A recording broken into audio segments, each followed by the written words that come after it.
João capítulo 10, a partir do verso 1. Na verdade vos digo que aquele que não entra pela porta no curral das ovelhas, mas sobe por outra parte, é ladrão e salteador. E aquele, porém, que entra pela porta é o pastor das ovelhas. A este o porteiro abre, e as ovelhas ouvem a sua voz, e chama pelo nome as suas ovelhas, e as traz para fora. E quando tira para fora as suas ovelhas, vai adiante delas, e as ovelhas o seguem, porque conhecem a sua voz. Mas de modo nenhum seguirão o estranho, antes fugirão dele, porque não conhece a voz dos estranhos. Jesus disse-lhes essa parábola, mas eles não entenderam o que era que lhes dizia. Tornou, pois, Jesus a dizer: em verdade vos digo que eu sou a porta das ovelhas. Todos quantos vieram antes de mim são ladrões e salteadores, mas as ovelhas não os ouviram. Eu sou a porta. Se alguém entrar por mim, salvar-se-á, e entrará e sairá e achará pastagens. O ladrão não vem senão a roubar, a matar e a destruir. Eu vim para que tenham vida e a tenham com abundância. Eu sou o bom pastor. O bom pastor dá sua vida pelas ovelhas. Mas o mercenário, que não é pastor, de quem não são as ovelhas, vê vir o lobo e deixa as ovelhas e foge, e o lobo as arrebata e dispersa. Ora, o mercenário foge porque é mercenário e não tem cuidado das ovelhas. Eu sou o bom pastor e conheço as minhas ovelhas, e das minhas sou conhecido. Assim como o Pai me conhece a mim, também eu conheço o Pai e dou a minha vida pelas ovelhas. Ainda tenho outras ovelhas que não são desse aprisco. Também me convém agregar estas, e elas ouvirão a minha voz, e haverá um rebanho e um pastor. Por isso o Pai me ama, porque dou minha vida para tornar a tomá-la. Ninguém a tira de mim, mas eu de mim mesmo a dou. Tenho poder para dar e poder para tornar a tomá-la. Esse mandamento recebi do meu Pai. Tornou, pois, a haver divisão entre os judeus por causa dessas palavras. Muitos deles diziam: tem demônio e está fora de si, por que o ouvis? Diziam outros: essas palavras não são de endemoniado. Pode, porventura, um demônio abrir os olhos, abrir os olhos aos cegos? E em Jerusalém havia uma festa da dedicação, e era inverno. E Jesus passeava no templo no alpendre de Salomão. Rodearam-lhe, pois, os judeus e disseram-lhe: até quando terás a nossa alma suspensa? Ou só para você entender, até quando terás a nossa alma, ou teremos dúvida se tu és o Cristo? Dizendo-lhe abertamente. Respondeu-lhe Jesus: já vos tenho dito, e não o credes. As obras que eu faço em nome de meu Pai, essa testificam, mas vós não credes, porque não sois minhas ovelhas, como já vos tenho dito. As minhas ovelhas ouvem a minha voz, e eu conheço-as, e elas me seguem, e dou-lhes a vida eterna. Nunca hão de perecer, e ninguém as arrebatará das minhas mãos. Meu Pai, que mas deu, é maior do que todos, e ninguém pode arrebatá-las das mãos de meu Pai. Eu e o Pai somos um. Os judeus pegaram então outra vez em pedras para o apedrejarem. Respondeu-lhe Jesus: tenho-vos mostrado muitas obras boas precedentes de meu Pai. Por qual dessas obras me apedrejais? E os judeus responderam dizendo-lhe: não te apedrejaremos por alguma obra boa, mas pela blasfêmia, porque sendo tu homem, te fazes Deus a ti mesmo. Respondeu-lhe Jesus: não está escrito na vossa lei? Eu disse: sois deuses? Pois se a lei chamou deuses aqueles a quem a palavra de Deus foi dirigida, e a escritura não pode ser anulada, aquele a quem o Pai santificou e enviou ao mundo, vós dizeis: blasfemais porque disse: sou filho de Deus. Se não faço as obras de meu Pai, não me acrediteis. Mas se as faço e não as credes em mim, crede nas obras, para que conheçais e acrediteis que o Pai está em mim e eu nele. Procuravam, pois, prendê-lo outra vez, mas ele escapou de suas mãos. Retirou-se outra vez para além do Jordão, para o lugar onde João o tinha primeiramente batizado, e ali ficou. E muitos iam ter com ele e dizia: na verdade, João não fez sinal algum, mas tudo quanto João disse deste era verdade. Verso 42. E muitos ali creram nele. Feche os seus olhos. Senhor nosso Deus e Pai, em nome de Jesus, eis aqui a tua palavra. Continua falando conosco e usa-me como um canal de bênção nesta hora, em nome de Jesus. Amém, glória a Deus, amém. Como eu disse, não é de praxe, nem comum, e para muitos nem muito correto usar um texto tão grande, mas eu quero que você olhe João 10. João capítulo 10, verso 10. O ladrão não vem senão a roubar, a matar e a destruir. Somente até aí. Preste atenção em mim por alguns minutos. Ser pastor sempre foi um grande desafio. Ser pastor quando as pessoas tinham basicamente, unicamente, a informação dos cultos que recebiam pelo próprio pastor, ajudava um pouco mais. Às vezes a própria falta de conhecimento do pastor, a falta de preparo, fazia com que ele utilizasse de artifícios que talvez não fossem dos melhores para buscar manter as pessoas na igreja. Eu não sei se você lembra quando na sua casa sua mãe ou seus pais não tinham muitos recursos para manter você dentro de casa, mas queria que você estivesse seguro. Então, principalmente ao anoitecer, sem uma geladeira cheia, sem 150 canais, sem Wi-Fi, sem um celular na mão, tá certo? Você queria ficar brincando do lado de fora, mas o que seus pais faziam, se não tem nada de tão atraente dentro de casa para que vocês se interessem por ficar aqui, nós vamos fazer o seguinte: vamos colocar algum perigo lá fora. Então o pai e a mãe diziam que assim que escurecia você tinha que ter cuidado com a mula sem cabeça, com o velho do saco que fazia sabão doce, com o saci pererê na moita de bambu. Ok? Quem lembra disso? Os pastores não foram diferentes. Não tendo muita habilidade e nem tanto artifício para manter as pessoas na igreja, começaram a colocar demônio em tudo que está lá fora. Então, cuidado com o futebol, porque tem um demônio na bola. Cuidado com o cinema, porque tem um demônio na tela. Certo? Cuidado com a praia, porque tem um demônio na praia. Certo? Em todos os lugares colocaram um demônio. Maldade, sim ou não? Não. Certo? Não foi maldade, era simplesmente o que eles tinham. Tá certo? Mas isso funcionou por um tempo, é verdade, mas criou basicamente um efeito elástico. Puxou tanto as pessoas para trás, que quando soltaram o elástico, esse negócio foi para frente. Tá certo? E qual é a minha preocupação? É que hoje vocês escutam todo mundo. Hoje vocês recebem mensagem praticamente o dia inteiro. Certo? Por exemplo, ora você está escutando Cila Malafaia, ora você está escutando Luciano Subirá, ora você está escutando Ed Renequitz, ora você está escutando Hernandes Dias Lopes, certo? Ora você está escutando Carlito Paz, Joyce Meyer, certo? Ora você está escutando Valnice Milhomes. Então, isso fora o Massal,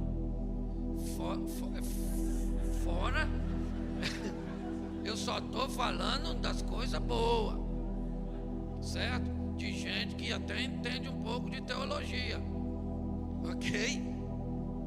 Então, como é que você chega para me escutar?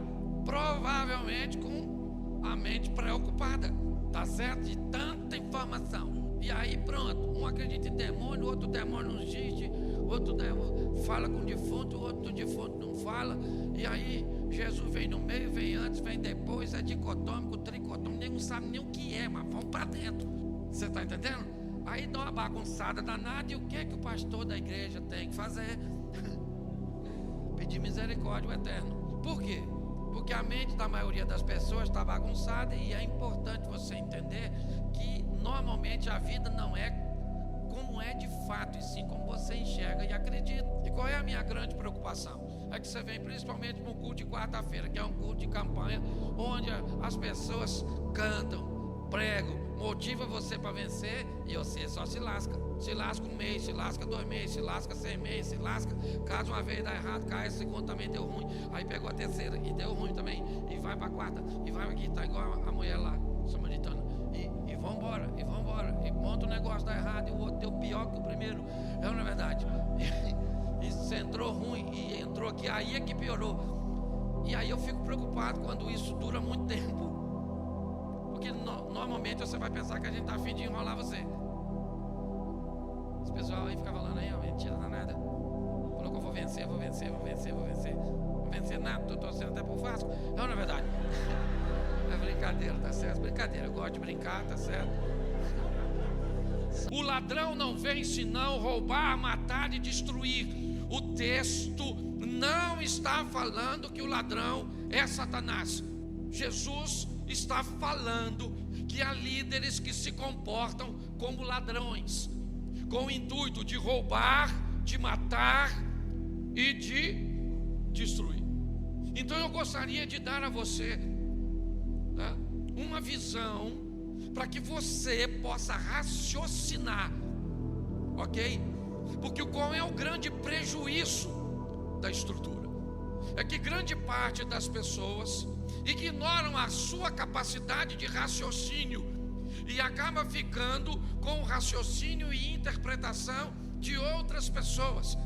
Podem essas ser maliciosas ou não, mas maliciosas ou não, se ela te afasta de sua vitória, de uma vida plena em Cristo Jesus, isso é tóxico, isso é nocivo para você. Então Jesus começa esse capítulo falando algumas coisas importantíssimas, e a primeira delas é: aquele que não entra pela porta, mas sobe por outra parte, é ladrão. Preste atenção. Em algumas ocasiões Jesus diz será, em outras ele diz ser o bom pastor. Mas ele abre dizendo que o pastor sempre vai entrar pela porta. Se o pastor, se o líder religioso, se o professor, se o que ensina, se aquele que vai orar por você, se alguém que vai te dar uma instrução, não usar a porta como modelo de entrada, entre em estado de alerta. Note, ele disse: eu sou o bom pastor.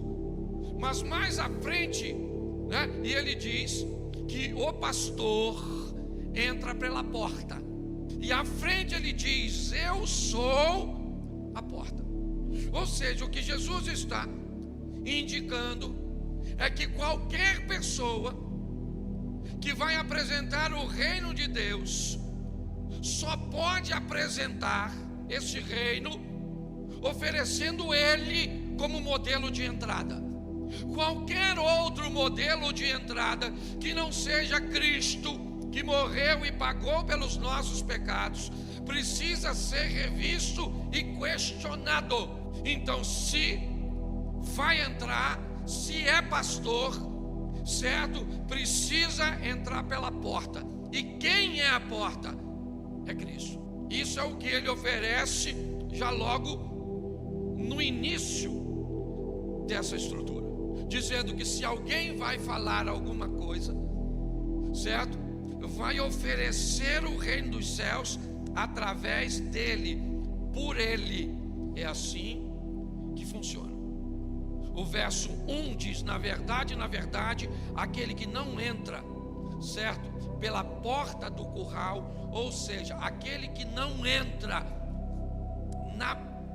para as ovelhas por Cristo, mas ele sobe por outra parte, ele é ladrão e ele é salteador. Isso é claro. Por favor, não interessa quem você vai ouvir, não interessa o quão eloquente ele seja, não interessa o quão capaz, o quantos seguidores ele tem, qual é a sua retórica, certo? O que ele entende, não interessa. Qualquer coisa que não ponha Cristo como o único e suficiente Salvador precisa ser, no mínimo, analisado e posteriormente descartado. É assim que funciona. É isso que ele está tentando expor para todos nós. O verso 7, aí ele diz claramente, tornou Jesus a dizer-lhe: em verdade vos digo, eu sou a porta.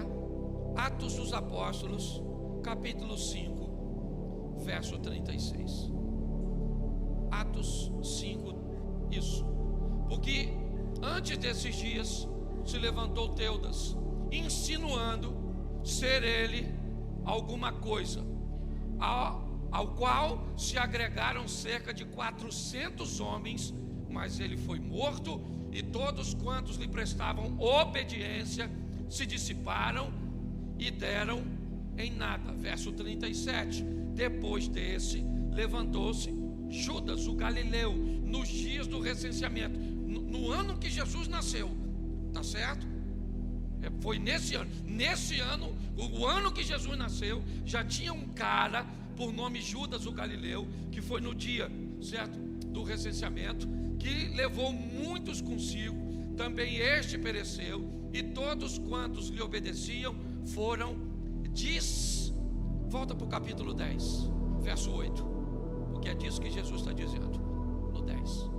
Esses caras que eles estão citando, e muitos outros que vieram depois, e muitos outros que estão hoje perto de nós e das ovelhas. João 10, 8, por favor. Isso. Todos quantos vieram antes de mim, todos quantos vieram antes de mim, todos quantos, certo? Eles são ladrões e são salteadores, mas as ovelhas não os, pelo menos por muito tempo. Demorou, mas a ficha caiu. Você viu que tanto Teudas como Judas o Galileu, certo, conseguiram algum êxito, mas não por muito tempo. O verso 12 nos dá algo também que vale a pena ser avaliado. Mas o mercenário que não é pastor, certo, de quem não são as ovelhas, vê vir o lobo e deixa as ovelhas e foge, e o lobo arrebata, né? O lobo as arrebata e dispersa. Eu quero separar aqui 4 pessoas. Eu quero colocar o mercenário, o pastor mercenário. Ele é pastor, sim. Ele só é um pastor preocupado com números, preocupado com grana, certo? Ele não está preocupado com pessoas. Ele está preocupado com recursos, com dinheiro. Eu não sei se já deu para você notar isso na internet, certo? Pessoas que estão apenas preocupadas com números. É somente isso. Não quero saber de pessoas. São números. Está entrando dinheiro, vamos embora, deposita, faz o Pix, faz isso, faz aquilo outro. É assim que funciona. E vende pedra, e vende sacola disso, e vende toalha, não sei das quantas. Essa turma quer la plata, o dinheiro. As ovelhas que se dane. Tá certo? Esses são os mercenários. Conhece algum? Não precisa falar, certo? Mas a Bíblia diz, certo? Tem pastor mercenário, sim ou não? Sim, certo? Tem o pastor que é pastor. Ele é pastor, mas ele prega o que quer pregar. Ele prega o que as pessoas querem ouvir. Ele tem muita dificuldade com o confronto, porque se você pregar o que a pessoa não quer, corre o risco da pessoa ir embora. E para pastor, ver alguém ir embora é muito ruim. Então ele dá um aliviadozinho assim. Pode, você acha assim que pode fazer sexo antes do casamento?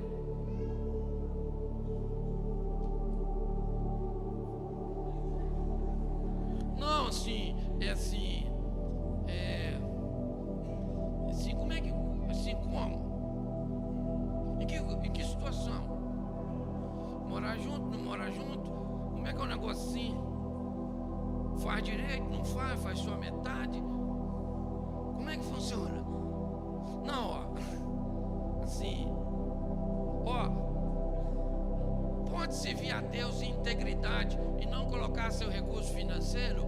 Não, peraí, assim, que recurso financeiro, como assim? Conhece assim? Alguém que está sempre querendo arrumar um jeitinho para a ovelha não ir embora, porque é melhor ela estar aqui e ir para o inferno do que ir embora. Pelo menos nós vamos junto. A ovelha vai para o inferno, mas não fica sem pastor. Até no inferno tem um pastor quentinho. Você consegue entender? Porque hoje as pessoas estão relativizando tudo. Hoje o cara bebe, o cara fuma, o cara faz isso, o cara faz aquilo, a mulher anda quase pelada, as donas isso e vai para isso, vai para aquilo outro, e vai para aquilo outro. Tem Rock in Rio, Rock em São Paulo, e Rock não sei das quantas, e chapa o coco, e dá um doisinho, teco, tá enchendo o negócio. E hoje está tudo bagunçado. E tem que dar um jeito dessas pessoas entrar no reino de... Isso aí, tem pastor assim, tem ou não tem? Tem um pastor que estava dando desconto de dízimo 7%. Quase que eu fui congregar lá. Quase que eu fui. Uma promoção dessa assim, né? Quem o infeliz acha? O outro fez uns cálculos matemáticos para explicar para a igreja quando Jesus ia voltar. E pior, tem um jumento que acredita que o cara sabe. Ele falou comigo que queria vir aqui ensinar a igreja as semanas do Dani, certo? Do profeta Daniel. Então, que calculou tudo. Eu falei, mas não está escrito lá na Bíblia que ninguém sabe, nem os anjos, só o Pai. E você sabe. Nossa. Vá pro inferno. Eu, na verdade, tá pensando que eu sou otário, eu moro em Xerém porque eu gosto, não é porque eu sou bobo. Mas é verdade. Como é que pode? Enganando as pessoas com tanta facilidade. Você tem que estar firme na rocha. Posso ouvir um amém? Ninguém te engana não, rapaz. Você tem que perguntar, no mínimo, onde é que está escrito. Onde está escrito? Onde está escrito. E aí você marca e traz para nós. Pastor aqui falou que eu vou para o céu fazendo tudo que eu estou fazendo. Ele falou até que se eu for para o inferno nem é tão ruim assim também não. Ele falou. Você está rindo, mas é sério. Tá certo? Tem uns pastores assim, sim ou não? Que fala de acordo com o que o outro quer ouvir. Entende? Vale tudo. Certo? Vale tudo. Isso. Você tem que ter cuidado com esse troço, porque na internet tá assim, ó. Eu também vejo. Eu vejo de tudo, Aquele negócio dos mantos, negócio assim, uns troços todos. Eu fico pensando como é que tem gente que vai. Ô irmão, deixa eu falar uma coisa pra você. Eles estão filmando isso. vou falar assim, eu vou falar porque é uma verdade e eu não estou com o propósito de ofender ninguém. Você está entendendo? Mas hoje tem igreja que o pastor é casado com a ex-esposa do pai. Ex-esposa do pai. E o pai tinha um filho novo, que quando a ex-esposa do pai separou do pai, obviamente ela levou o menino, certo? Até aí tudo bem. E o pastor, que agora é marido da mulher do pai, ela não concebe. Para mim é falta de discernimento das pessoas. Nós temos que ter cuidado com isso. Você vai à Inglaterra, as escolas, principalmente algumas católicas, recebem milhares de estudantes, filhos de muçulmanos, que estudam anos e anos e anos e anos em escolas.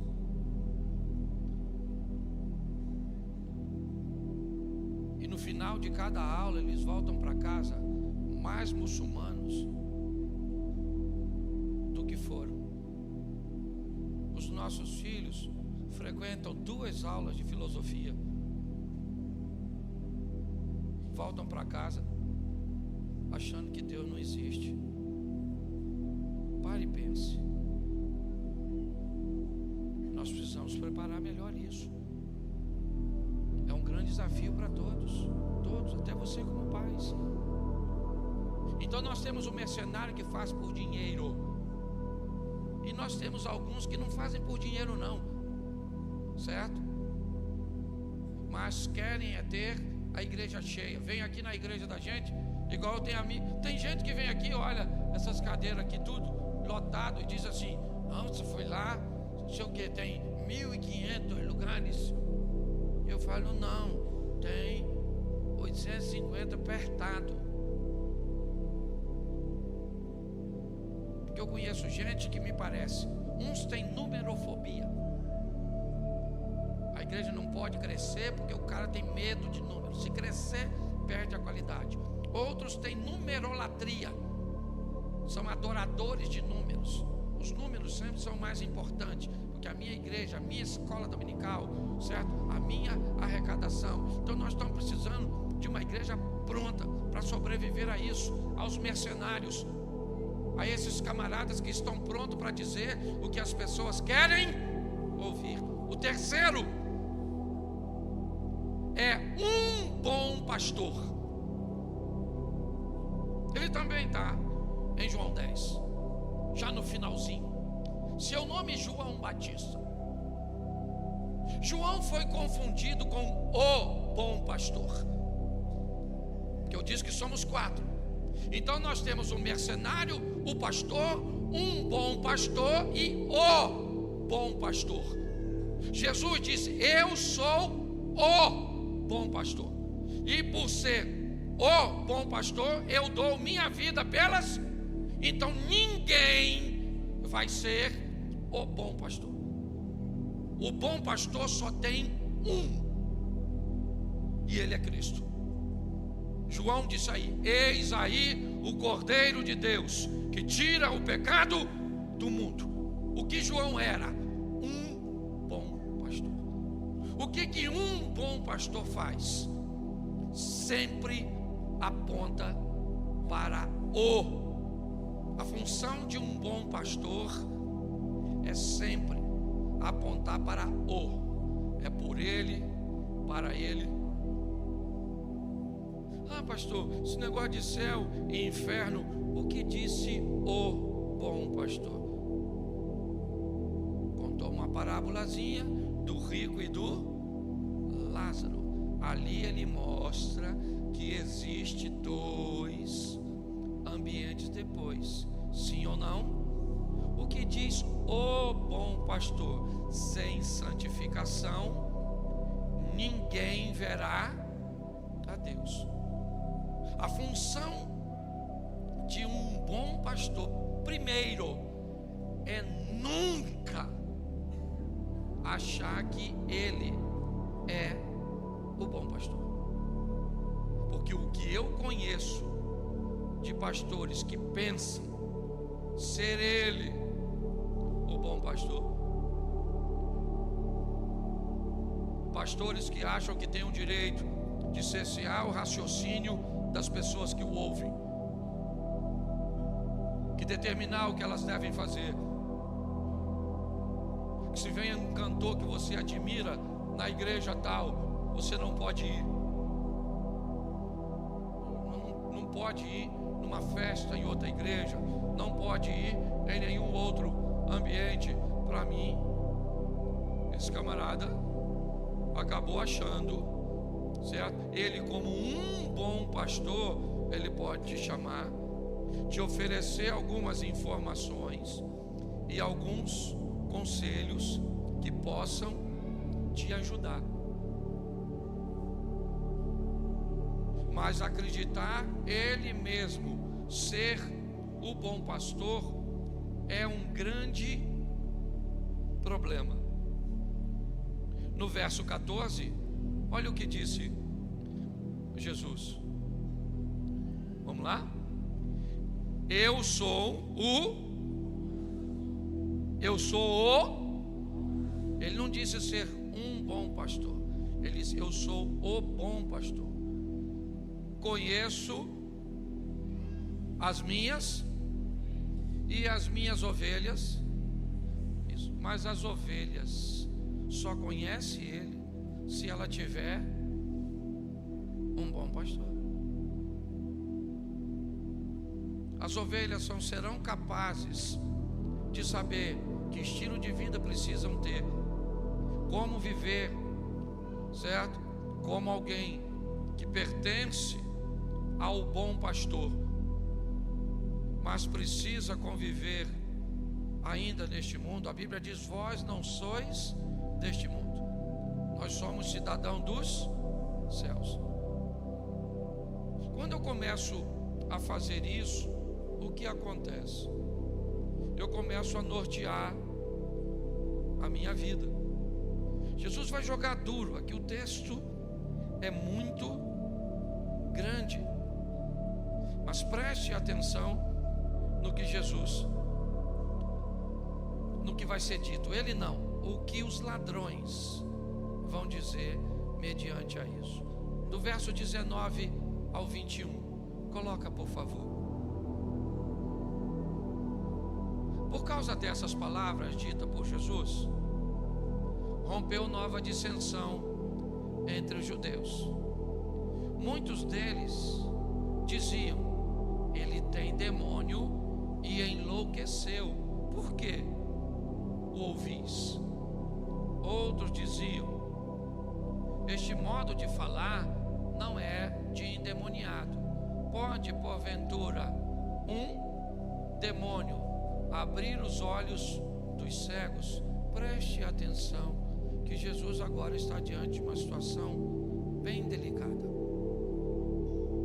Por isso ele disse que ainda tem muitas ovelhas que lhe pertencem, mas não estavam no seu aprisco. Porque o propósito dele não é perder ninguém. As pessoas estavam com dificuldade de entendê-lo. O que ele estava fazendo era algo impactante, mas a mudança que ele estava propondo para as pessoas que ouviam era tão impactante que muitos deles se recusavam, não estavam muito a fim de aceitar. Era muito legal ver alguém ficar curado, era muito legal ver a manifestação do poder de Deus através de Cristo. Mas quando eles descobriam que aquilo pedia do indivíduo, do candidato, uma novidade de vida, isso criava problema para eles. O que eu quero hoje deixar para vocês é: minha proposta é procurar apenas ser um bom pastor. Um mercenário, eu sei que eu não sou. Um pastor que fala apenas o que as ovelhas querem ouvir, eu também não sou. O bom pastor, esse eu sei que eu não sou. Mas o que eu almejo é ser um bom pastor. Alguém que seja capaz de dizer a você: examinais as Escrituras e retirem dela o conteúdo que conduza você à vida eterna. Suavize sua vida. Tome decisões assertivas, conhecendo o bom pastor, sabendo de fato se pode beber ou não pode, pode fazer sexo antes do casamento ou não, pode casar mais de uma vez, eu posso abortar, eu posso adorar ou acreditar que há algum outro mediador entre eu e Deus. Preste atenção que Jesus está conversando com eles e Jesus está dizendo: caras, vocês estão olhando para tudo que eu estou fazendo. Eu nunca fiz mal para ninguém. Vocês estão cheios de pedras na mão, querendo me dar uma pedrada. Por qual boa obra vocês querem me apedrejar? Porque não faz sentido o que vocês estão querendo fazer comigo. E eles disseram: nós não queremos apedrejar você por boa obra, mas queremos acusar você de blasfêmia. Mas por quê? Porque você disse ser igual a Deus. Jesus disse: então vamos ao Salmo 82. Qual era a grande dificuldade de discutir com Jesus? Eles mesmos disseram: ninguém nunca falou com tanta autoridade. Porque ele era capaz de varrer as Escrituras, o Velho Testamento, para ratificar, para confirmar o que ele estava dizendo. Então não havia como discutir com ele, não tinha como. Lembra Satanás? Mas está escrito: nem só de pão viverá o homem, mas de toda a palavra. Mas está escrito, certo? Não tentarás o Senhor teu Deus. Mas está escrito: somente ao Senhor teu Deus adorarás e somente a eles servirás. Mas e o divórcio? Mas não foi assim desde o princípio. O Moisés escreveu por causa disso e disso. Meus irmãos, o conhecimento, eu achei até que eu vi o Elias Dantas, é um amigo que eu tenho da Global, e eu achei que ele estava brincando, e depois ele falou sério comigo. Ele falou: Cláudio, uma questão de seminário, uma prova de seminário, perguntaram quem era Sodoma e Gomorra. Um aluno respondeu: amante. Eu falei: cara, ele é muito brincalhão. Eu falei: você só pode estar brincando. Então hoje eu venho pedir a vocês, eu não posso impedir vocês de ouvir essas baboseiras. Eu não posso impedir vocês de escutar coisas que não vão levar ninguém a lugar nenhum. São coisas vãs. O que eu quero pedir a você é: examine, aprenda, procure. Se tem dúvida, é algo muito importante. importante para você, anote, traz, pergunte a um de nós para que possamos ajudar você, porque a nossa proposta é que você viva uma vida extraordinária, sensacional. E para eu terminar, pastor, como faz isso? Biblicamente, olha, lembra? Por que que o povo perece? Por que que ele erra? Errais por não conhecer o quê? E lembra? Nós erramos por não conhecer as e o poder de Deus. Não é a escritura ou o poder. Erra-se por não conhecer as escrituras e o poder. Tem gente que não conhece nada de Bíblia, mas conhece muito do poder. Provavelmente o comportamento e as ações dessa pessoa serão bem descontroladas, bem descompensadas. Ela pode com muita facilidade passar do limite, se comportar muitas vezes de forma incoerente, escandalosa, simplesmente porque ela está sendo acessada pelo poder de Deus, que ela conhece, que ela tem experiência. É no batismo do Espírito Santo, é língua estranha, é o mover do poder de Deus, certo? E tantas outras manifestações.